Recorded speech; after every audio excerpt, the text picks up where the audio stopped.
तीनों घूम रहे, एक थाने के सामने से गुजरे। एसएचओ साहब थानेदार ने तीनों को रोक लिया, बोले किधर?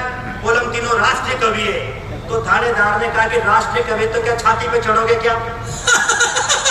कोरोना काल लग रहा, कर्फ्यू लग रहा, समझ में नहीं आ रहा तुम्हारे? बोले हम राष्ट्रीय कवि है। बोले तीनों को राष्ट्रीय कवि है, थोड़ी बहुत सहूलियत दे दो।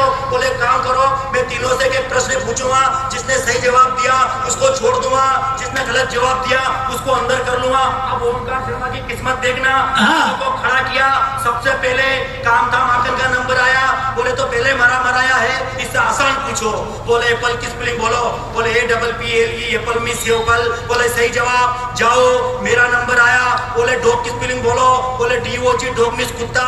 बोले सही जवाब। जाओ, ओमकार शर्मा का नंबर आया। बोले अंडमान निकोबार द्वीप समूह की स्पेलिंग बोल।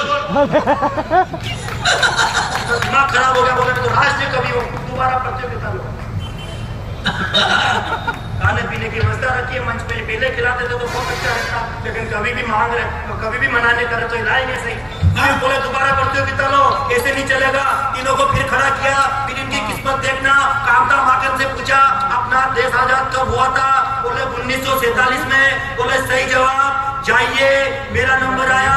बोले उसमें कितने मुसलमान भाई पाकिस्तान गए थे? इनकी 50 लाख। बोले सही जवाब। जाइए, ओमकार शर्मा का नंबर आया। बोलो 50 लाख लोगों के नाम बता। ये किस्मत है। इस माइक वाले का नाम बताओ।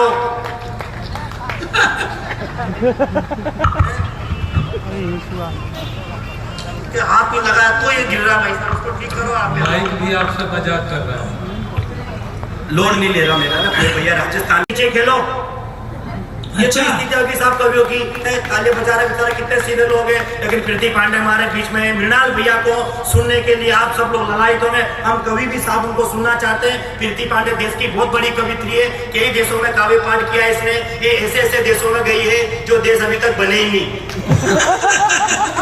नक्शे में नहीं, भगवान कसम इतना खतरनाक मैं कहीं नहीं गया। अपन राजस्थान का आदमी यही आए हैं। 4 पंक्तियों के माध्यम से साहब आप सुनना इस कवि सम्मेलन को और आनंद लेना। टेंशन की बिल्कुल बात नहीं है, क्योंकि देश में या तो नेता या बाबा।